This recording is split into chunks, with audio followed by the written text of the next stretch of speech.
안녕하세요. 국악 잃어버린 시간을 찾아서 제 12회입니다. 오늘도 특별한 분을 모셨는데요. 언론인이며 역사 저술가이신 이동식님. 안녕하세요. 안녕하세요. 이동식님, 네. 지난 5월 17일 날 특별한 기사가 나왔더라고요.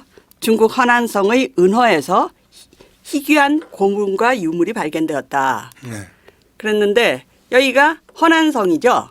예, 보시네요. 예, 예. 현안사에서 18개 유물이 발견됐다는데 예. 여기서 그리고 거기서 청동 솥이 나왔다 그러거든요. 예, 예. 이것을 근거로 이 무덤이 흉노족일 것이다. 예. 근데 허난성이 중국 한가운데 있지 않습니까? 예. 그래서 흉노족이라는 것이 좀 특이한 것 같아서 제가 주목을 받았는데요. 예, 예. 이 사실은 이제 이 소식은 그때가 5월 7일 근처인데 네. 그 대통령 선거, 한국에서 대통령 선거가 있어가지고 예, 그 관심을 맞아요. 못 둘 때거든요. 예, 예. 그런데 이제 이게 그 중국의 인민망이라고 하는 인민일보를 한국어로 번역해가지고 올려주는 인터넷 망이 있어요. 예. 거기에 실렸던 겁니다. 그래서 저도 이제 그걸 가끔씩 보기 때문에 거기 이게 나와 있길래 아 이게 무슨 이런 뉴스가 나왔냐고서 이제 다시 중국의 원문 사이트를 다시 들어가 보니까 여러 가지 좀 자세한 얘기가 있어가지고 이제 알게 됐는데요. 예. 그 지금 여기가 이제 방금 말씀하셨지만 허난성이라고 그러는데 허난이라는 것은 하남성이거든요. 한자로 하면 그 한은 황하를 얘기하는 거고 황하 남쪽 지역을 허남성이라 그러는데 거기에 이제 요 나온 데서는 황하에 조금 위지만 그 위에 있는 옛날에 은나라의 수도였던 은허라는데 그래서 지금 저기도 인두라고 발음을 하는데 인두라는 것은 은나라의 도읍이라는 뜻이죠. 네, 거기에 있는 따스공촌이라는 데서 그 무덤이 많이 있는데 예. 은나라의 무덤이 있는데 거기에서 갑자기 그 은나라 무덤 위쪽에 예. 18기의 무덤들이 나왔다. 그러니까 하는 은나라가 그전 시기니까 좀 아래 있고 그러니까 그 은나라 윗부분- 밑에 있고 은나라 시대 무덤 밑에 있고 예. 그 위에 있는 무덤에서 이제 일정하게 18기 정도가 특이한 게 나왔다. 지금 그거 얘기죠. 바로 근데 위에 거기에 예. 보니까 그 무덤마다 저런 솥이 하나 있더라는 거죠. 솥. 그런데 이 특별히 왜 이것이 흉노족이라고 생각하게 됐으며 왜 흉노족에 대해서 특별히 관심을 갖게 되셨나요? 전 뭐 사실은 이게 제가 주장하는 게 아니고요. 중국 사람들이 다 얘기하는 겁니다. 예, 예. 저런 솥이 나오면 예. 어쨌든 유목민족이 살다가 죽은 그 무덤이다라고 다 인정을 하고 있어요. 왜냐하면 저 솥이라는 게 보세요. 저렇게 지금 녹이 서로 있지만 예. 보면 양쪽에 이게 귀가 있잖아요. 이렇게 예, 그죠? 예, 예. 그러면 거기 막대기를 이렇게 낄 수가 있게 돼 있어요. 아하. 그죠? 그 막대기를 쭉 끼면은 네. 달랑 더 들어 올릴 수가 있죠. 예, 예. 그러면 그 낀 막대기 양쪽에다가 다시 지지대를 받치면 네. 예를 들어서 이렇게 받쳐놓고 그 위에다 놓고 하면 밑에가 뜬 그런 솥이 나오죠. 그죠? 여기다가 예. 불을 떼는 거예요. 그러니까 양쪽에 귀가 달려 있기 귀가 때문에 있으니까 이건 그걸- 특별히 기마민족이 쓰던 아니 그러니까 꼭 그것만은 아니고 그게 예. 이 전체 용도를 보시면 네. 긴 막대기로 해가지고 달아 올려서 예. 밑에다가 불을 떼면 그게 솥이 이제 더워지니까 네, 물을 네. 넣어서 물을 끓이죠. 네, 네, 그럼 네. 물을 끓이면 거기다가 저기를 넣을 수 있잖아요. 그 양고기건 양고기는- 뭐건 야채건 되는 대로 넣어서 빨리 먹을 수가 있어요. 지금 그게 그 중국에서 지금 그쪽에 그 북경 이쪽 유목민족들이 지금도 쓰는 방법인데 그 솥 자체가 유목민족이라는 걸 뜻하는 거죠. 그럴 수 유목민족은. 있겠네요. 왜냐하면 네? 일반적으로 정착민족은 이게 산발이 밑에다가 돌 세 개를 넣고 그 위에다 솥을 얹기 때문에 대부분 솥이 밑이 좀 펑펑한 거죠. 네. 근데 요거는 매달기 매달아 때문에. 놓고서 밑에서 떼는 거기 때문에 그러니 이제 그렇게 해서 끓여 먹는 방법도 있고 또 뭐 다른 저장도 하는데 저도 이제 북경에서 제가 특파원을 한 3년 근무를 했기 때문에 그때 많이 가서 먹어봤어요. 저런 것들은. 그러니까 지금 이제 저거를 중국 사천성이나 이런 데서는 그 이런 형태는 비슷한데 그 냄비에다가 불을 떼서 요리를 끓여 먹잖아요. 네. 그래서 호거라고 하는 거고 호거라고 하는 게 이제 그런 형식입니다. 저게 그러니까 그쪽에 있는 유목민족들이 쓰던 거라는 건 분명하게 나와 있는 거죠. 근데 기마민족이 여러 있을 텐데요. 특별히 흉노족에 대해서 관심을 가게 된 계기라든가 흉노족이 누구인지. 흉노에 대해서는 사실은 이제 제가 이제 북경 특파원 간 게 93년도 봄인데 네. 그 전에 이제 여기 그 KBS 본사에 있을 때 그런 저런 이제 학살들도 많이 보게 되고 그랬는데 그때 그 호암미술관 관장 하시던 이종선 씨라는 분이 그 우리나라 고대 문화 그때 민족들이 흉노에서 온 게 아니냐라는 학설을 발표를 한 게 있어요.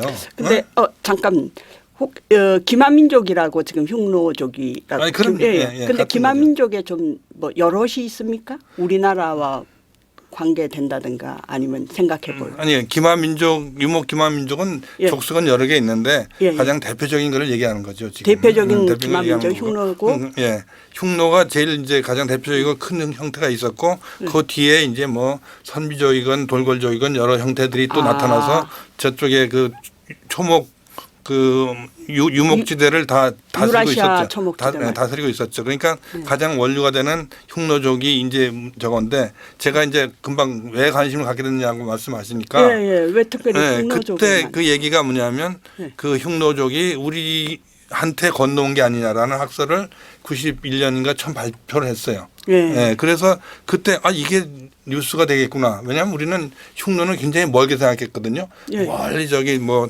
저 초목 유목지대 초원지대에서 그냥 풀 뜯어먹고 사는 그런 족속으로 생각했는데 그게 우리하고 상관이 있고 우리한테 왔다. 라는 얘기를 들으니까 기자로서는 충격이 된 거죠. 그리고 예? 흉노라는 단어 자체가 왠지 이렇게 그냥 흉하죠. 예, 종교의 뜻이 흉해요. 포함된 것 같지는 않아요. 그러니까 왜 그렇죠? 흉 자체를 이렇게 하는데 네. 그러니까 지금 이게 나중에 얘기를 나오겠지만 흉노라는 것이 이제 저쪽에 이제 3세기 이후 4세기 때는 유럽으로 건너가서 훈족이 되거든요. 예. 그리고 이제 그 흉노에 관해서 써놓은 책이 사마천의 사기에 보면 흉노 열전이라는 게 나오는데 거기에 보면 이 흉노에 대한 이름들이 여러 가지가 있어요. 그러니까 옛날에는 그게 뭐 순유라는 이름도 있었고 그다음에 산융, 험륜, 훈육 뭐 이런 이름들이 있었다고 병기를 해놨거든요. 그런 이름들을 생각해 보면 그 훈이나 흉이나 그 비슷한 말로 어떤 슌 하는 정도의 이름이 있었던 것 같은데 근데 그거를 한자로 표기할 때 예. 흉누, 흉누 뭐 이렇게 아, 표기하는 거죠. 네, 네, 네. 그렇게 된 건데 굳이 그러니까 발음이 이제 나쁘다기보다도. 그 중국 사람들이 한자를 표기할 때 조금 이제 야만인이라고 네. 해서 일부러 나쁜 글자를 써가지고 표기한 경우가 있어요. 흉노도 그런 뜻이 있는 거죠. 그러니까 노가 그런 뜻이 있습니다. 노도 그렇고 뭐 그러니까 그런 뜻이 있는데 어쨌든 그런 족속인데 그것이 우리나라하고도 관계가 있다는 게 가능성이 있으니까 저도 이제 관심을 가지고 보게 됐는데 이제 그러다가 이제 조금 더 말씀드리면 92년도에 사실은 제가 이제 그 임나 1번부는 없다라는 역사 프로그램을 하나 만든 게 있어요. 예. 그때 나중에 이제 나오겠지만 김해 대성동 얘기가 나오는데 거기를 가가지고 저거 동복을 봤거든요. 이 솥을 봤어요. 예, 실제로 예. 보고 예, 거기 예. 나온 걸 봤단 말이죠. 그러니까 그러고 나서 이제 중국 가서 보니까 더 관심이 있었던 거고 그래서 쭉 네, 이제 그래서- 흉노에 대해서 또 이제 물어보시니까 네네. 그래서 이제 흉노라는 것은 어쨌든 이제 그러니까 그 김해 쪽에서 흉노와 관계들이라고 추정되는 솥이 나왔다. 네, 그게 흉노냐 아니면 예. 나중에 선비족이냐 하는 그런 문제는 있지만 예. 어쨌든 그 북방의 유목민족들이 쓰는 생활용구라든가 무기라든가 이런 것들이 다 이제 나왔기 때문에 우리나라 그 얘기를 하는 한반도에서도. 거고요. 예. 그래서 이제 흉노를 이제 물어보셨으니까 또 말씀드리면 어쨌든 흉노는 대개 언제냐면 중국에서 이제 유방하고 항우하고 싸울 때가 서기전 200 몇 년대인데 200 년대 기원전. 네, 기원전. 그런데 그때 이미 그 저쪽에 그 초원 유목지대에서 상당히 이제 영특한 군주가 하나 나와가지고 네. 통일하기 시작합니다. 쭉 통일해가지고 그래서 저 지도 좀 보이시잖아요. 네네. 가운데 지도 흉노라고 보면, 푸른색으로 저 돼 흉노라고 있네요. 파랗게 써 있는 지역. 네. 저게 이제 그 흉노의 영역이 되는 거죠. 예. 그리고 이제 밑에는 이제 그 빨갛게 해놓은 데가 이제 한나라 저기인데 항우하고 유방하고 싸워가지고 유방이 이겨서 한나라가 됐죠. 예. 그 영역을 그렇게 대충 표시를 한 겁니다. 그래서 그 보면 상당히 위가 엄청나게 넓고 그죠? 예, 예. 밑에는 중국은 이렇게 조그맣고 이렇게 돼 있는데 조그맣다 그런 어폐가 있지만 예. 엄청 크지만 그거보다 엄청 더 큰 흉노의 영역이 있었다. 그런 유목민족이다 이제 그렇게 되는 거죠. 그러니까 흉노가 그러니까 지금 현재의 그 유라시아 벌판이라 그래야 되나? 그쪽을 전부 다 점령하고 있네요. 거의 점령이 아니라 그냥 자기들 영향권으로 갖고 있었다고 하는 게 맞을 거예요. 왜냐하면 예. 뭐 통치군을 막 두고서 이렇게 뭐 다스리는 것보다는 예. 그 기마 군단을 가지고 쳐들어가서 다 뺏으면 자기 땅이 되고 또 물러서면 또 아니고 그런데 그 영향력이 저기 만리장성 쌓아놓은 그 언저리까지는 다 갖고 있으니까 그 흉노를 저렇게 영향을 상정하는 겁니다. 그럼 그러니까 서쪽으로 왼쪽으로는 저기 지금 저기가 저기 그 지금 현재의 카스피해 그쪽에 예, 카스피해까지 그 근처까지도 다 자기 영향이 된 그렇게까지 거죠. 갔죠. 예. 예. 이제 그러다가 예. 점점 이제 한나라가 커지면서 흉노가 좀 위축이 됩니다. 예. 그 과정이 나중에 나오죠. 네. 아 그런데요. 네. 그 지금 18기에 유구가 발견된 곳이 아까 중원이라 그러시지 않았습니까? 한나라 영역의 중국의 한가운데 영역이죠. 예예. 그래서 중국 문명의 중심은 사실은 황하입니다. 황하. 예, 예. 예. 그 낙양도 그렇고 장안도 그렇고 다 황하를 끼고 있는 거고요. 네. 근데 거기에 오다가 그 저기 하남성 쪽으로 와서 거기에 안양현 이제 은허라는 데인데 은허라고 하면은 은나라의 유적지라는 뜻이죠. 예. 유적지라는 뜻이고 그것이 그 은나라가 이제 그 주나라 전에 있던 한 600년 되는 기간 동안 있었던 나라인데 거기에 마지막 수도가 여기 지금 은허라는 데 있었거든요.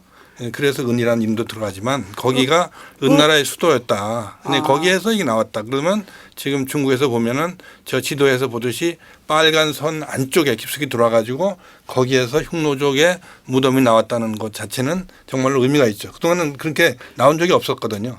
그러면 지금 말씀하시는 은허가 지금 낙양성 근처에 있는 거죠? 낙양에서 조금 동북쪽으로 올라갑니다. 동북쪽으로 올라가. 예. 그럼 정확하게 저 흉노의 영역이 아니었고 이 한나라의 영역이었네요. 그렇죠. 거기까지 한나라의, 밀고 들어왔다는 말씀이신가요? 예, 그래서 이제 그리고 이제 거기 밀고 들어온 건 아니고 이제 밀고 그게 들어온 건 아니고요. 설명을 또 드리면 네. 거기 무덤의 형식이라는 게 있잖아요. 예. 18기의 무덤이 있는데 그 무덤은 아까도 말씀드렸지만 그 은나라 때 무덤들 인쪽 그 위층에서 발견됐거든요. 예, 예. 그럼 연대가 좀 위로 올라가는데 거기에서 나온 이런 그 황금 솥 예, 또는 예. 다른 도구들 이런 걸 보면은 대개의 경우 이제 지금부터 1800년 전 것으로 이제 보고 있어요. 예? 1800년 전을 보고 지금부터 있거든. 1800년 전. 예, 그러니까 그러면 그럼 거의 21세기에서 1800년 전은 한 300년, 200년, 300년 예, 예, 서기 예. 그때인데 그때는 뭐 누구냐 하면 그 한나라가 이제 끝나고 그 삼국 시대가 막 시작되고 그러다가 조금 있다가 다시 그 요새 뭐 중국에도 드라마 많이 합니다만은 삼국지가 끝나면서 위나라에서 진나라로 넘어가죠. 그 언저리 거다 이렇게 보이는 이유가 뭐냐면 그 무덤의 형식도 이제 중요한데 무덤도 보면은 이제 순수하게 유목민족의 그 무덤만이 아니라 이 중국에서 변형된 그런 중국하고 결합된 그런 무덤 형식이기 때문에 연대가 이렇게 내려오는 거죠. 네, 그러나 그 왜 거기에 그 흉노족의 무덤들이 그렇게 크게 많이 있느냐라는 것 자체가 큰 뉴스가 되는 거죠. 네. 근데 특별히 지금 은허 그러니까 이게 낙양 근처에 있는 은허의 이적 여기 근처에서 발견됐다는 거죠? 예. 이 근처죠. 예. 예. 저기 아까 이제 금방 말씀하신 대로 그 18기의 무덤이 보이는데요. 그 무덤 보시면은 길쭉하게 사람 키 정도 이상으로 파놓고 예. 그 저기 밑으로 파놓고 양쪽 저기다 벽돌을 쌓았죠. 네. 쌓고 벽돌을 쌓았네요. 그 안에 이제 사람을 눕히거든요. 네. 이제 그러고 이제 다시 덮어서 이제 흙이 됐는데 예, 이런 형식은 저쪽에 그 순수하게 유목민족의 형식하고는 약간 다른 형식입니다. 무덤이 그쪽에서는 적석 목각군이라 그래가지고 그 돌로 이렇게 더 크게 널을 만들어요. 사람이 들어갈 수 있는 널을 만들고 그 안에 목관을 또 넣고 목관 안에 시신이 넣고 그리고 이제 그거를 돌로 덮고 이만큼 덮은 다음에 다시 흙으로 해가지고 크게 봉분을 만드는 거. 그래서 그걸 적석 목각분이라 그러는데 그런 형식하고는 다르기 때문에 그게 이 내륙에 와가지고 어느 정도 중국 사람들하고 같이 결합된 거다. 그 얘기는 무슨 얘기냐면 중국 사람들 속에서 살다가 죽은 거 아니냐 이제 이렇게 볼 수 있는 그런 거죠. 그리고 여기는 목각분을 사용하지 않은 그냥 순수 돌로만 만든 아니 그러니까 벽돌로만 그건 만든. 널을 만들 때 돌이나 벽돌로 한 거고 예. 안에는 관이 있었다고 보는데 근데 어떨 때는 보면은 그 그런 관 없이도 사람이 있는 경우도 있다고 그래요. 근데 이건 이번엔 정확하게 발표가 안 돼서 모르겠습니다. 예.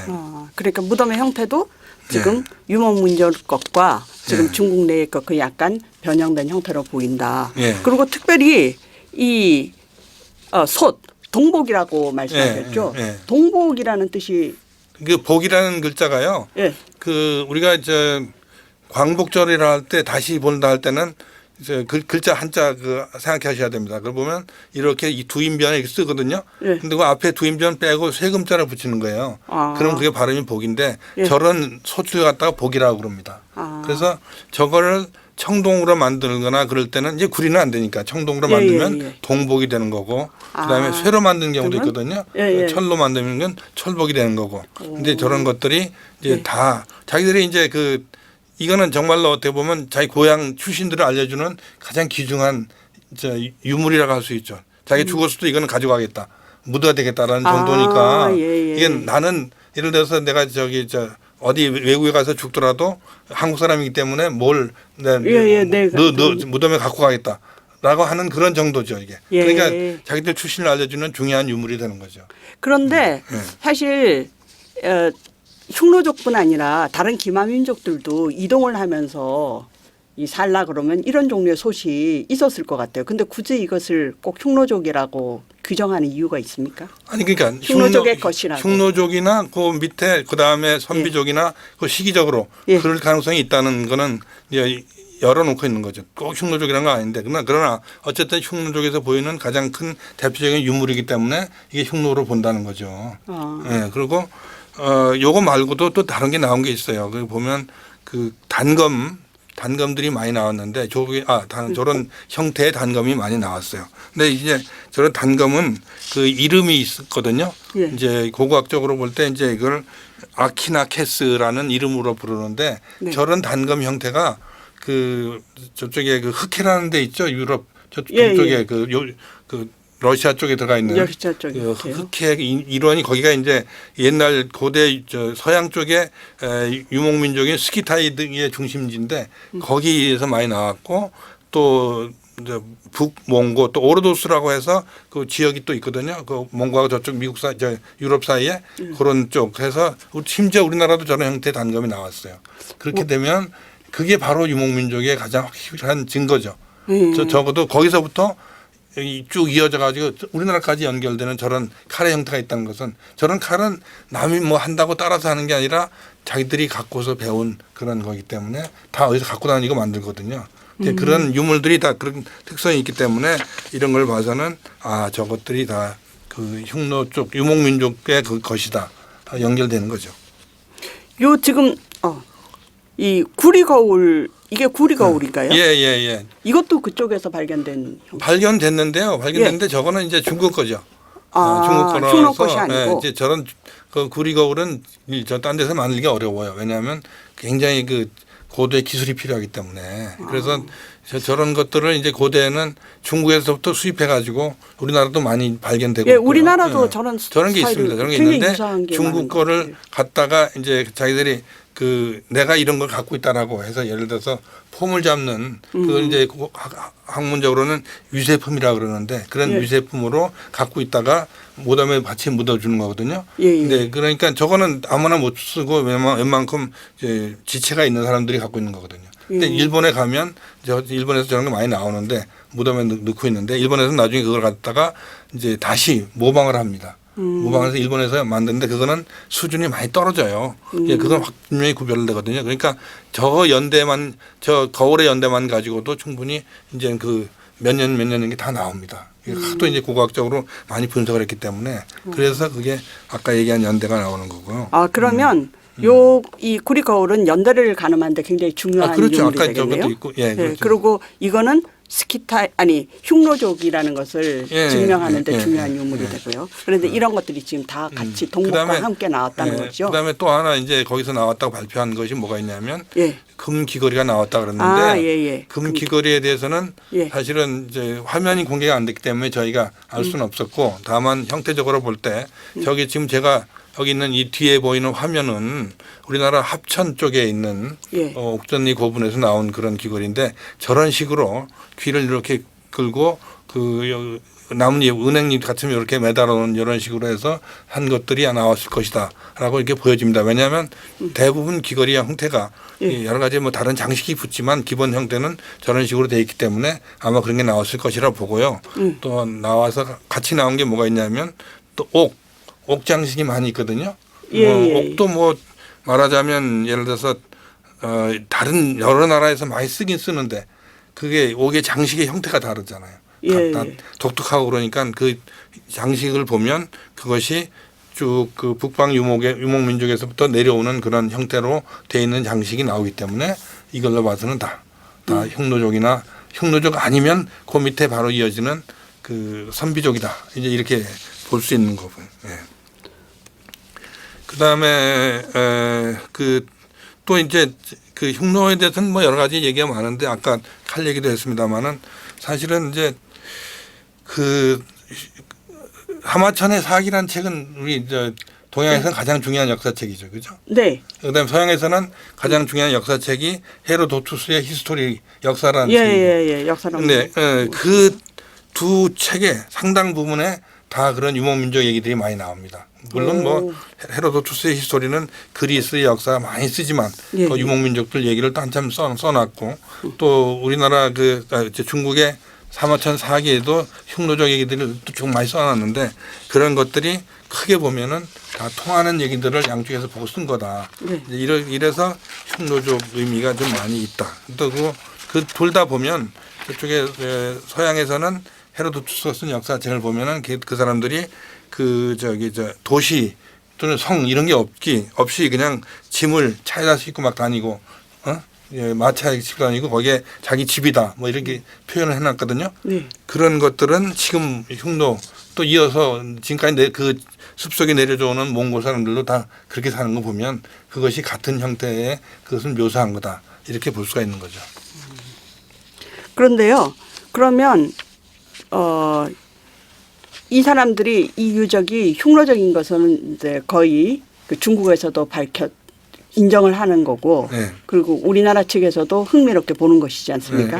근데 우리나라에서 이 중원에 나타난 이 흉노족의 무덤을 특별히 주목하는 이유는 우리나라와 관계가 있기 때문이라고 보시는 거죠? 우선 아까 흉노족 자체 흉노의 관계 그거는 이제 그 증거가 혹시 제일 중요한 게 뭐냐면 어쨌든 우리가 지금은 그 점점 거기에 대해서 많이 생각을 했어요. 옛날에는 우리야 뭐 그런 어떤 유목민족 그런 것들하고의 선조 관계가 형성되겠느냐라고 생각했는데 점점은 이제 흉노가 가까워지고 있는데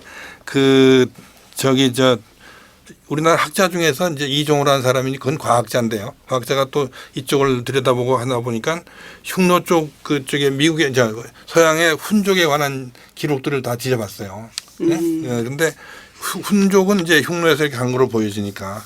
근데 거기에서 보니까 몇 가지 특징들이 있는데 그게 뭐냐 하면 그 훈족들도 우리 몽골리안 반점 아시죠? 네, 몽골리안 반점이 있는 것. 그리고 그 사람들이 활을 쓰는데 굉장히 작은 활을 쓴다는 거죠. 이걸 단궁이라고 그러는데 단궁이라고. 그러니까 활이라는 것은 보통 되면 수렵도 그림이 나옵니다만은 저기 무용총에 있는 수렵도 그림인데 보면 활 쏘는 게 나오죠. 저렇게 활 정도 쏘는 데는 뭐 크지가 않아요. 이게 한 1m 조금 넘는 그런 정도인데 원래 이제 서양 사람들은 대궁이라 그래가지고 한 2m 되는 큰 걸 쓰거든요. 근데 훈족은 저런 식으로 말 타고 가면서 짧은 활을 쓰더라. 작은 활을 쓰더라. 그러니까 그 작은 활의 장점이 뭐냐 하면은 이게 말 타고 달리면서도 이게 쏠 수가 있는 거예요. 큰 활 가지고는 쓸 수가 없죠. 그러니까 유럽인들이 로마 병정들이 당한 게 저렇게 그 기동성이 있게 막 와가지고 화살을 막 쏴대니까 공격이 방어가 안 돼서 이제 당한 거고 이제 그런 건데 그렇게 이제 그 훈족도 저런 활을 쓰더라 하는 거고 그 다음에 또 기록을 보니까 훈족들도 머리가 납작하더라는 거죠. 편두라고 그러는데 우리나라에서 보면 그 신라에서 이제 그 경주에 금령총에서 나온 기마인물상이 이제 토기로 되는 게 있거든요. 거기에 보면 이 얼굴이 납작하게 돼 있어요. 예. 그리고 또 기록을 보면 진안 변안 그쪽에 그 편두 얘기가 나오거든요. 일부러 뭐 애가 나오면 머리를 납작하게 만들었다 뭐 이런 기록들이 나오기 때문에 그런 것들이 다 통한다는 거죠. 그러면 훈족, 흉노족, 우리족, 우리나라 쪽하고 관계가 굉장히 깊어지는 거고. 근데 이제 그 중간 다리로서 보면 갑자기 왜 거기에 우리는 이제 별로 저거 이제 흉노족은 절로 유럽으로 가버리고 뭐 이렇게 흩어진 걸 생각했는데 그 다리에 그 역사 시대 때 서기 한 200년 이후 고원절기에 3세기 때 그 은화에서 그렇게 흉노족 무덤들이 나오더라.